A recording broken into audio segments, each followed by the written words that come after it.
அஸ்ஸலாமு அலைக்கும் வரஹ்மத்துல்லாஹி வபரகாத்துஹு. கணியத்திற்குரிய அல்லாஹ்வின் நல்லடியார்களே, மாணவர்களே, மாணவிகளே, அல்லாஹுடைய மிகப்பெரிய கிருபையின் காரணமாக நூருல் இதாஹ் என்ற இந்த அற்புதமான ஹனஃபி ஃபிக்ஹ் சட்ட கிதாபின் அழகான ஒரு பாடத்தில் நாம் தொடர்ந்து பல பாடங்களாக, பல பாபுகளாக, பல ஃபசுல்களாக நாம் பார்த்து வருகிறோம். அல்லாஹுடைய கிருபையினால் இதுவரை நூருல் இதாஹினுடைய கிதாபு தஹாரத்தை நிறைவு செய்த பிறகு கிதாபு ஸலாஹ் என்ற தொழுகை சம்பந்தப்பட்ட மார்க்க சட்ட திட்டங்களை தொடராக நாம் பார்த்து வருகிறோம். இதில் பல விஷயங்கள் நாம் இதுவரை மசாயில்கள், தொழுகையினுடைய வெளிஃபர்லு, உள்ஃபர்லு, அதே போல தொழுகையினுடைய வெளி நிபந்தனைகள் என்று பல பாடங்களை நாம் பார்த்தோம். ஃபராயிதுகளுக்கு பிறகு, ஃபர்லுடைய விளக்கங்களுக்கு பிறகு நாம் இப்பொழுது வாஜிபாத்து ஸலாஹ் என்ற தொழுகையினுடைய வாஜிபுகள், கடமையான விஷயங்களை பற்றி நாம் பார்க்க வருகிறோம். அதில் இதுவரை அல்லாஹுடைய கிருபையினால் 43 பாடங்களை நிறைவு செய்த பிறகு 44வது பாடத்திற்கு அல்லாஹுடைய கிருபையாக நாம் வந்திருக்கிறோம். தொடர்ந்து 43 பாடங்களில் 43வது பாடத்தில் தொழுகையினுடைய வாஜிபுகளை பற்றி நாம் பார்த்தோம். இப்பொழுது 44வது பாடத்தில் அதே தொழுகையினுடைய வாஜிபுகள் 18 விஷயங்களில் 10 விஷயங்களை நாம் நிறைவு செய்து தொழுகையினுடைய வாஜிபுகள் பகுதி 2ஆக பிரித்து 2வது பகுதியில் தொழுகையினுடைய வாஜிபுகளில் 11வது விஷயத்திலிருந்து நாம் இந்த பாடத்தின் மூலமாக பார்க்க இருக்கிறோம். 11வது விஷயத்திலிருந்து தொழுகையினுடைய வாஜிபுகள் என்றால் என்ன, அதனுடைய தகுதி என்ன, அதை விடுவதால் ஒரு தொழுகையாளி எப்படி அந்த குறையை ஈடுகட்ட வேண்டும் போன்ற பல விளக்கங்களை 43வது பாடத்தில் நாம் தெளிவாக கூறியிருக்கிறோம். அல்ஹம்துலில்லாஹ். அல்லாஹுடைய கிருபையினால் இந்த சேவைகள் எவ்வித தொய்வின்றி தொடர்ந்து நடைபெறுவதற்காக தாங்கள் துவா செய்யுங்கள். இன்னும் நமது ஜாமியா அர் ரகீப் எஜுகேஷன் ட்ரஸ்டிற்கு தங்களால் என்ற உதவிகளும் பொருளாதார ஒத்துழைப்புகளையும் கொடுங்கள். அக்கௌண்ட் விவரங்களும் QR ஸ்கேனிங் கோடும் தங்களுக்காக வேண்டி வழங்கப்பட்டுள்ளன. நன்மையில் ஒன்று சேருவோமாக, முந்திக் கொள்வோமாக. அல்லாஹ் நமக்கு நல்லருள் புரிவானாக. அல்ஹம்துலில்லாஹ். கணியத்திற்குரிய மேலானவர்களே, அல்லாஹுடைய கிருபையினால் 10 விஷயங்களை நாம் பார்த்து முடித்தோம். கடைசியாக இறுதி அத்தஹியாத்திலே தஷஹூது ஓதுவது வாஜிப் என்ற விஷயத்தை கடந்த பாடத்தினுடைய இறுதி விஷயமாக நாம் பார்த்தோம். அல் ஹாதி அஷர் 11வது விஷயத்தில் நாம் வந்திருக்கிறோம். 11வது வகை தொழுகையினுடைய வாஜிபுகளில் 11வது வகைக்கு வந்திருக்கிறோம். வல் கியாமு இல ஸாலிஸதி மின் கைரி தராஹின் பஅத தஷஹுதி. வல் கியாமு இல ஸாலிஸதி, 3வது ரக்காத்திற்காக வேண்டி எழுந்திருத்தல். 4 ரக்காத் அல்லது 3 ரக்காத்தினுடைய தொழுகையில 3வது ரக்காத்திற்காக வேண்டி எழுந்திருப்பது மின் கைரி தராஹின், தாமதமே இன்றி. தராஹி என்றால் தாமதித்தல், மின் கைரி தராஹின் என்றால் தாமதமே இல்லாமல் 3வது ரக்காத்திற்காக எழுந்திருப்பது பஅத தஷஹுதி, தஷஹுதிற்கு பிறகு. 2வது ரக்காத்தினுடைய தஷஹுதிற்கு பிறகு 3வது ரக்காத்திற்காக வேண்டி எழுந்திருப்பது, 3வது ரக்காத்திற்காக எழுந்திருப்பது இதுவும் வாஜிபாக இருக்கிறது. அதாவது தஷஹூது மாத்திரம், ஸலவாத் இல்லாமல் வெறும் தஷஹூதை மாத்திரம் ஓதிய பிறகு எந்த இடைவெளி இல்லாமல் உடனுக்குடன் பிலா ஃபஸ்ல், எந்த இடைவெளி இல்லாமல் 3வது ரக்காத்திற்காக உடனே எந்திரிக்கணும். ஒருவேளை ஸலவாத்தை ஓதிவிட்டார் அல்லது 2வது ரக்காத்தினுடைய அத்தஹியாத்தினுடைய தஷஹூதை ஓதி அமைதியாக கொஞ்ச நேரம் அமர்ந்து பிறகு எந்திரிக்கிறார் என்றால் இது தஅഖீருல் வாஜிபுடைய விஷயத்தில் வரும். அடுத்த வாஜிபை பிற்படுத்திய ஒரு தவறுக்காக வேண்டிய சஜ்தா சஹு இவர் மீது வாஜிபாகி விடும் என்பதை இங்கே தெளிவுபடுத்துகிறார்கள். அடுத்தபடியாக அஸ்ஸானி அஷரா 12வது வகை வலஃபுது ஸலாமி தூன அலைக்கும். சலாம் என்ற வார்த்தை தொழுகையினுடைய இறுதியில அஸ்ஸலாமு அலைக்கும் வரஹ்மத்துல்லாஹ் என்று நாம் சொல்லுகிறோம். இதிலே அஸ்ஸலாம் என்ற இந்த வார்த்தை தான் தொழுகையினுடைய தஸ்லீமாக முடிக்கக்கூடிய வார்த்தையாக, வாஜிபான வார்த்தையாக இருக்கிறது.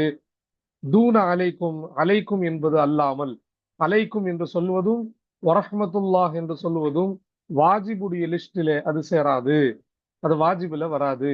அஸ்ஸலாம் என்ற வார்த்தை தான் தொழுகையினுடைய வாஜிபுகளிலே சேரும்.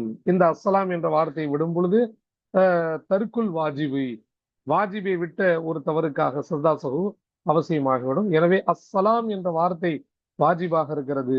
அலைக்கும் என்ற வார்த்தையோ வரஹ்மத்துல்லா என்ற வார்த்தையோ வாஜிப் கிடையாது. எனவே ஒரு மனிதர் ஒரு இமாமை பின்தொடர வரும் பொழுது இமாம் அஸ்ஸலாம் என்று சொல்லிவிட்டாலே அந்த இமாம் தொழுகையை விட்டு வந்து விட்டார், வெளியேறி விட்டார். எனவே இந்த வார்த்தைக்கு பிறகு அலைக்கும் என்று சொல்லும் பொழுதோ வரஹ்மத்துல்லா என்று சொல்லும் பொழுதோ ஒரு மனிதர் முக்ததியாக இமாமுக்கு பின்னால் வந்து சேருகிறார் என்றால் அவர் இமாமை பின்தொடரவில்லை, பின்தொடரக்கூடிய சட்டத்தில் வரமாட்டார். ஏன்? அவருடைய இமாம் அஸ்ஸலாம் என்ற வார்த்தையை கொண்டு தொழுகையை விட்டு வெளியேறி விட்டார். எனவே அந்த இமாமை இந்த முக்ததி பின்பற்ற முடியாது. அஸ்ஸலாம் என்ற வார்த்தை சொல்லுவதற்கு முன்பு ஒரு முக்ததி இமாமுடைய தொழுகையோடு சேர்ந்து விட்டார் என்றால் அவர் தொழுகையில் சேர்ந்தவர். அஸ்ஸலாம் என்று இமாம் சொன்ன பிறகு வருகிறார் என்றால் அத்தகைய மனிதர் இமாமை பின்தொடர்ந்தவராக கணிக்கப்பட மாட்டார் என்பதை ஃபுகஹாக்கள் இந்த இடத்தில் தெளிவுபடுத்துகிறார்கள். எனவே அஸ்ஸலாம் என்ற இந்த வார்த்தையை தெளிவாக சொல்லணும். நிறைய மக்கள் இந்த சலாம் என்ற வார்த்தை வரும் பொழுது தொழுகையை நிறைவு செய்யும் பொழுது இந்த அலிஃபை தெளிவாக சொல்ல மாட்டார்கள். ஆரம்பத்தில் வரக்கூடிய அலிஃபை சலாம் அலைக்கும் என்று சொல்லுவார்கள். ஆரம்பத்தில் எஸ்ஸுடைய சத்தத்தோடு சீனுடைய சத்தத்தோடு சலாம் அலைக்கும் வரஹ்மத்துல்லா, சலாம் அலைக்கும் என்று சொல்லுவார்கள். ஆனால் இது லஹன், தவறாக பார்க்கப்படுகிறது. அஸ்ஸலாம் என்று அந்த ஹம்சாவை தெளிவாக சொல்ல வேண்டும், என்பதை தெளிவாக உச்சரிக்க வேண்டும். ஆக இது வாஜிப் என்பதை நாம் பார்த்து விட்டோம். அஸ்ஸாலிசு அஷர, 13வது வாஜிபு என்ன? வகுனூத்துல் வித்ரி, வித்ருடைய தொழுகையினுடைய வித்ர் குனூத், வித்ருடைய தொழுகையினுடைய குனூத். ஹனஃபி சட்டப்படி அல்லாஹும்ம இன்னா நஸ்தஈனுக வ நஸ்தக்ஃபிருக வ நுஅ்மினு பிக வ நதவக்கலு அலைக வ நுஸ்னி அலைக்கல் கைர வ நஷ்குருக வ லா நக்ஃபுருக வ நக்லஅ வ நத்ருகு மன் யஃப்ஜுருக் அல்லாஹும்ம இய்யாக நஅ்புது வ லக நுஸல்லி வ நஸ்ஜுது வ இலைக நஸ்அ வ நஹ்ஃபிது வ நர்ஜு ரஹ்மதக் வ நக்ஷா அஸாபக் இன்ன அஸாபக பில் குஃபாரி முல்ஹிக் என்ற இந்த குனூத்தே ஹனஃபியா என்று இதற்கு சொல்லப்படும். இந்த குனூத்து வித்ருடைய தொழுகையில் 3ஆம் ரக்காத்தில் சொல்வது வாஜிபு. இந்த குனூத்தை விடும் பொழுது அல்ல இதை தாமதமாக சொல்லும் பொழுது சஜ்தா சஹு அவசியமாகி விடுகிறது, கட்டாயமாகி விடுகிறது. அர்ராபிஉ அஷர, 14வது தொழுகையினுடைய வாஜிபுகள். வத்தக்பீராத்துல் ஈதைனி, வத்தக்பீராத்துல் ஈதைனி, இரண்டு ஈதினுடைய தொழுகை, ஈதுல் ஃபித்ர், ஈதுல் அல்ஹாவினுடைய தக்பீர்கள்.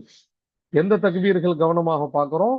இரண்டு ஈதிலும் 2 ரக்காத் தான், 4 ரக்காத் கிடையாது, 2 ரக்காத்.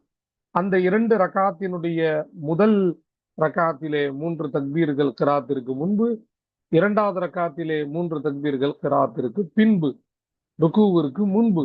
அந்த தக்பீர்கள் வாஜிபான தக்பீர்கள். அதை விடுவதால் சஜ்தா சஹு அவசியமாகி விடுகிறது.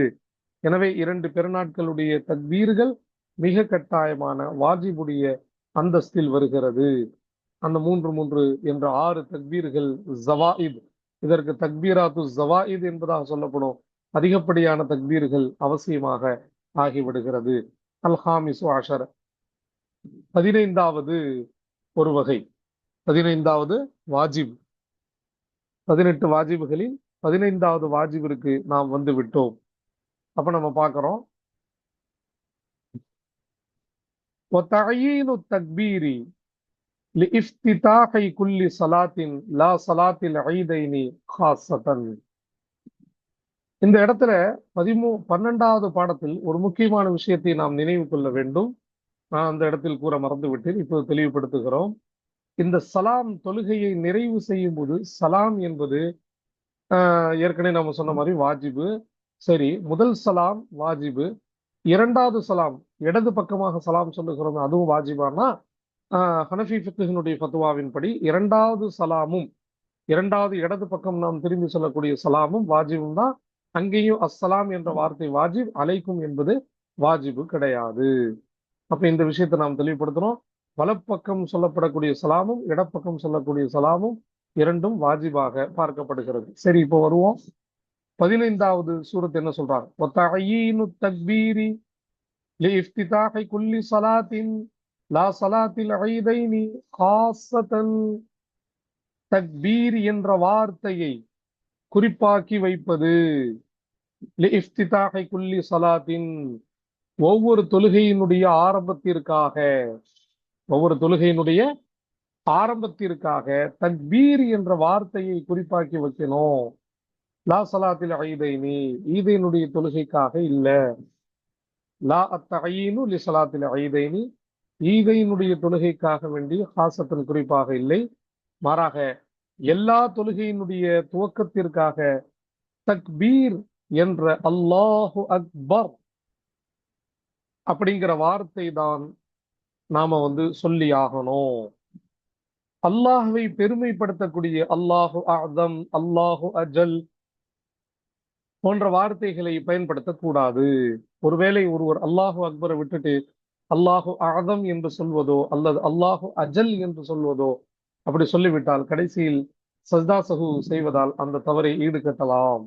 தொழுகை முற்றிலுமாக பாசிகளாகாது, மாறாக சஜ்தா சஹு அவசியமாகிவிடும். எனவே அல்லாஹு அக்பர் என்ற இந்த தக்பீரை தான் குறிப்பாக்க வேண்டும் ஒவ்வொரு தொழுகையினுடைய துவக்கத்திற்காக வேண்டி. ஒவ்வொரு தொழுகையினுடைய துவக்கத்துல அல்லாஹு அக்பர் என்ற வார்த்தை தெளிவாக சொல்லுவது கடமையாக இருக்கிறது. இப்போது நாம் 16வது விஷயத்திற்கு நாம் வந்துவிட்டோம். அல்ஹம்துலில்லாஹ். 18 15 நிறைவு செய்துவிட்டு 16வது முக்கியமான சிஃபத்துக்கு வருகிறோம். அஸ்ஸாதிசு அஷர, 16வது வாஜிபு என்ன என்று பார்க்கும் பொழுது தக்பீரத்துர் ருகூஇ ஃபி சானியத்தில் ஈதைனி, இரண்டு ஈதினுடைய தொழுகையில் இரண்டாவது ரக்காத்திலே ருகூவுடைய தக்பீரை தனியாக சொல்லுவது வாஜிபாக இருக்கிறது. நல்ல கவனிக்கிறோம். இரண்டு ஈதில அதிகப்படியான தக்பீர்கள் முதல் ரக்காத்தில ஆரம்பத்தில் 3ம், இரண்டாவது ரக்காத்தில கிராத்திற்கு பிறகு 3ம் வாஜிப் என்று சொல்லி முடிச்சுட்டாங்க. ஆனா அடுத்து இப்ப என்ன சொல்றாங்கன்னா, இரண்டு ஈதினுடைய இரண்டாவது ரக்காத்துல ருக்குவுக்கு போறோம்ல, 3 தக்பீர்களை நிறைவு செய்து விட்டு ருக்குவுக்கு போறோம்ல, அந்த ருக்குவுடைய தக்பீரை தனியா சொல்லணும். ஏற்கனவே 3 தக்பீர் சொல்லிட்டோமே, அந்த தக்பீர்களோட ருக்குவுக்கு போறது அல்ல, மாறாக அந்த 3 தக்பீருக்கு பிறகு தனியாக அல்லாஹு அக்பர் என்று சொல்லிக்கொண்டே ருக்குவுக்காக வேண்டி குனியுவது, இந்த தக்பீரும் வாஜிபாக இருக்கிறது.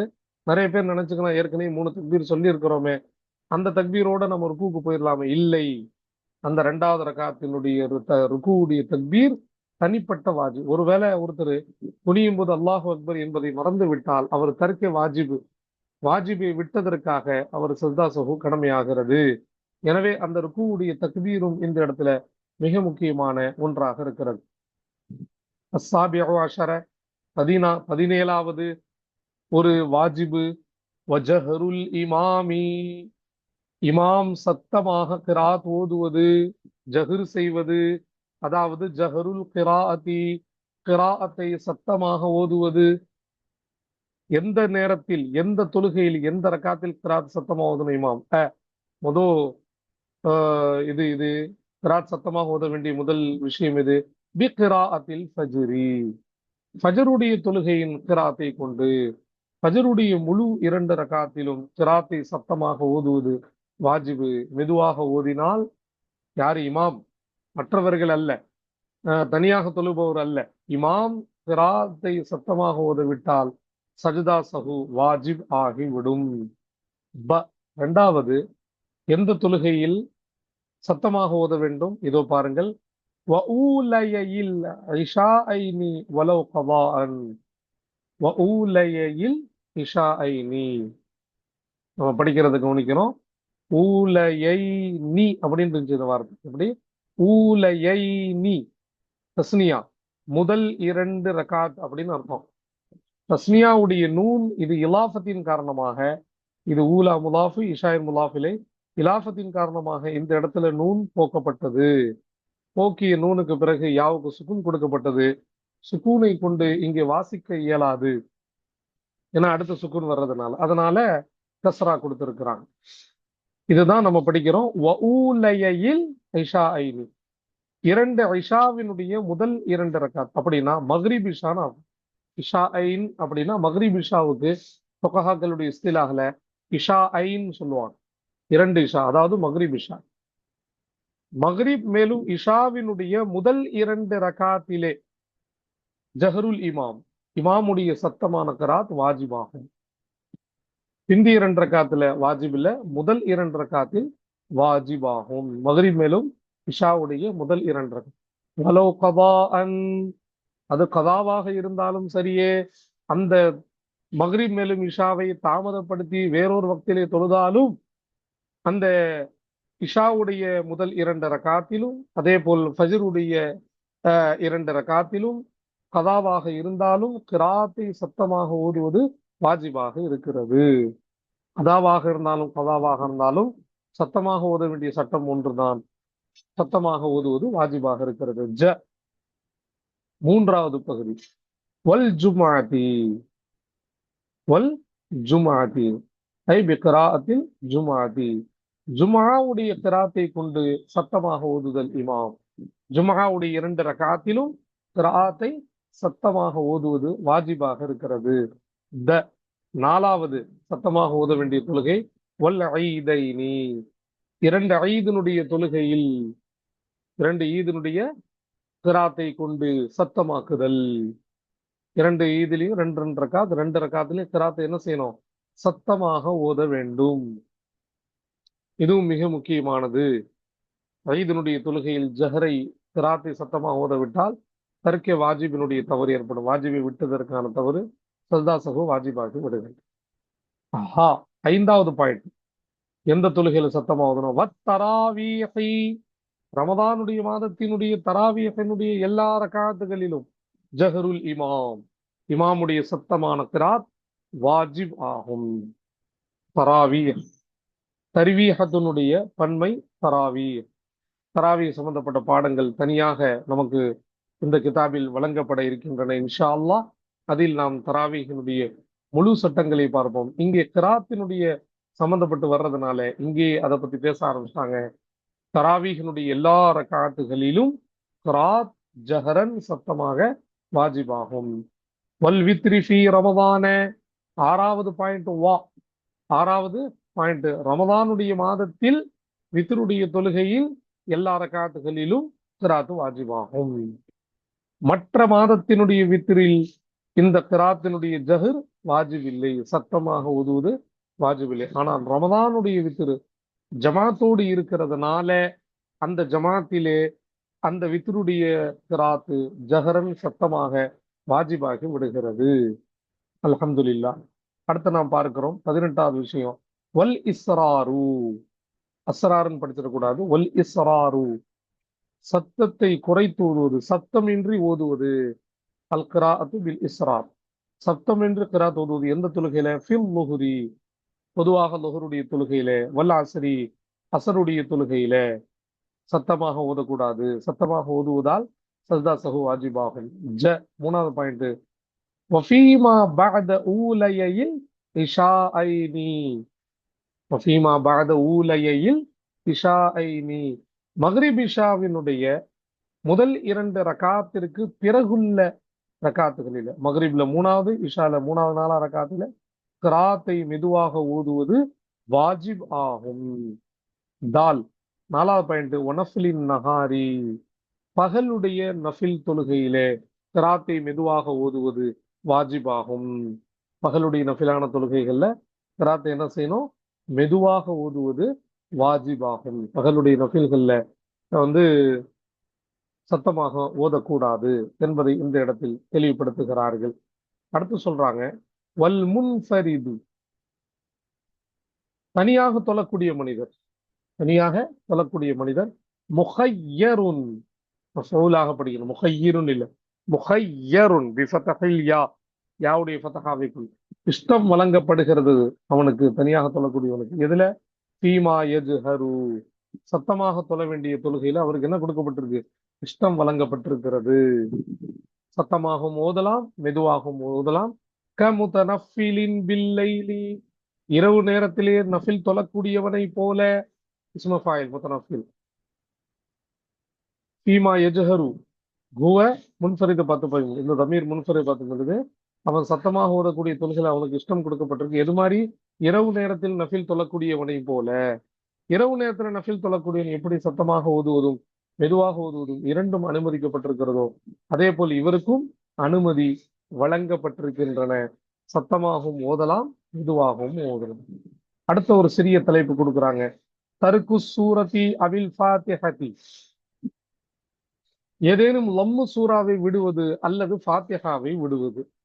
விட்டால் என்ன தவறு, என்ன குற்றம் என்பதை இந்த இடத்தில் நாம் பார்க்கிறோம். அல் அவ்வலு, முதலாவது, லம்மு சூறாவை விடுவது அல்லது ஃபாத்திஹாவை விடுவது. இதனால என்ன ஏற்படும், என்ன குறை ஏற்படும், என்ன நிவர்த்தி என்பதை பார்க்கிறோம். வலவு தரக்க சூரத்த, ஒருவேளை ஒருவன் சூறாவை விட்டுவிட்டால், அதாவது துணை சூறாவை லம்மு சூறாவை விட்டுவிட்டான். பி ஊலயில் ரிஷாஇ, இது ஊலயின் படிக்கணும், ஏற்கனவே நான் சொல்லி கொடுத்துருக்கேன். இஷாவினுடைய முதல் 2 ரகாத்திலே, ஊலையை முதல் 2 ரகாத், இஷா தொழுகையின் முதல் 2 ரகாத்திலே ஒருவன் சூறாவை விட்டுவிட்டார், துணை சூறாவை விட்டுவிட்டார். அப்ப என்ன செய்யணும்? கரஅஹா ஃபில் உஹ்ரயைனி, பிந்திய 2 ரகாத்தில் அந்த துணை சூறாவை அவன் ஓதிக்கொள்வான். பிந்திய 2 ரகாத்தில் ஃபாத்திஹா சூரா மட்டும்தான் ஓதணும். பரலான தொழுகையிலே, மக்ரிபிலே, இஷால, லொஹர் அசர்ல பிந்திய 2 ரகாத்துல சூரத்துல் ஃபாத்திஹா மட்டும்தான். ஆனால் ஒருவன் தம்மு சூறாவை ஆரம்பத்தில் விட்டு விட்டான், அதை என்ன செய்யலாம்? பிந்திய 2 ரகாத்திலே அந்த தம்மு சூறாவை அவன் கதாவாக நினைத்து ஓதிக்கொள்ளலாம். மகள் ஃபாத்திஹதி, ஃபாத்திஹாவுடன், ஃபாத்திஹாவுடன் அந்த துணை சூறாவையும் அவன் என்ன செய்து கொள்வான்? ஓதிக்கொள்வான், குற்றம் இல்லை. அதனாலதான் ஆரம்பத்துல ஒரு பாடத்தை கடந்த 43வது பாடத்துல சொன்னாங்க, துணை சூறாக்களை ஏதாச்சும் ஒரு ரகாத்துகள்ல குறிப்பு இல்லாமல் ஓதியாகும். ஒருவேளை முதல் 2 ரகாத்துல ஓதிரணும், ஒருவேளை அவன் முதல் 2 ரகாத்தில் மறந்து விட்டால் 2வது ரகாத்திலும் அந்த தம்மு சூறாவை ஓதிக்கொள்ளலாம் என்பதை இந்த இடத்தில் தெளிவுபடுத்துகிறார்கள். 2வது ரகாத்திலையும் என்ன செஞ்சுக்கலாம்? ஓதிக்கொள்ளலாம், அவனுக்கு அனுமதி இருக்கிறது. ஏன் அப்படின்னா கீழே விளக்கம் சொல்றாங்க. அன்ன தம்ம சூரத்தி லைசபி வாஜிபின் ஃபில் ஊலையைனி, முதல் 2 ரகாத்துல தான் ஓதணுங்கிறது வாஜிப் இல்ல, ஏதாச்சும் 2 ரகாத்துல ஓதுறது தான் வாஜிபு. அந்த வகையில இவன் முதல் 2 ரகாத்துல ஓதல அப்படின்னா அதை என்ன செஞ்சுக்கலாம்? அடுத்த 2 ரகாத்திலே ஓதிக்கொள்ளலாம். சூரா ஃபாத்திஹாவோட, அதுக்காண்டி ஃபாத்திஹா விட்டுறக்கூடாது, சூரா ஃபாத்திஹாவோடு ஓதுவான். ஜஹரன், சத்தமாக, அதாவது சத்தமாக ஓத வேண்டிய இஷாவாக இருக்கிறனால ஜஹரன்கிற கைது கொடுக்குறாங்க. நல்லா பார்க்கிறோம். இஷாவுடைய தொழுகையா இருக்கிறனால அந்த முந்திய 2 ரகாத்துல விட்டதற்காக அடுத்த 2 ரகாத்தில் இவன் என்ன செய்து கொள்வான்? சத்தமாக ஓதிக்கொள்வான். சூரா ஃபாத்திஹாவையும் ஜஹர் செய்யணும், துணை சூறாவையும் ஜஹர் செய்யணும், சத்தமாக ஓதணும் அப்படிங்கறது இந்த இடத்துல நமக்கு தெளிவுபடுத்திட்டாங்க. அப்போ அடுத்த நம்ம கவனிக்கிறோம். அப்ப இந்த சூரத்தை நம்ம தெரிஞ்சுக்கிட்டோமா? முதல் 2 ரகாத்துல இஷால விட்டுட்டாருன்னா அடுத்த 2 ரகாத்துல துணை சூறா ஓதிக்கலாம். ஃபாத்திஹா சூறாவோட அவன் அந்த சத்தமாக ஓதிக்கலாம் அப்படிங்கிறத தெளிவுபடுத்திடும். முதல் 2 ரகாத்துல விட்டா, முதல் 2 ரகாத்துல லம்மு சூறா ஓதிட்டா அப்படின்னா அடுத்த 2 ரகாத்துல எதையும் ஜஹராக ஓதக்கூடாது, அமைதியாக தான் இருக்கணும். அஸ்ஸானி, 2வது, வலவு தரக்கல் ஃபாத்திஹத, ஒருவன் முதல் 2 ரகாத்தில் சூரத்துல் ஃபாத்திஹாவையும் மறந்துட்டான். இப்ப என்ன செய்யறது? சூரத்துல் ஃபாத்திஹா மறந்துட்டா லா யுகர்ரிருஹா ஃபில் உஹ்ரயைனி, அடுத்த 3வது 4வது ரகாத், பிந்திய 2 ரகாத்துகளில் அந்த சூரத்துல் ஃபாத்திஹாவை தக்கராறு செய்ய மாட்டான், நீட்டி ஓத மாட்டான்.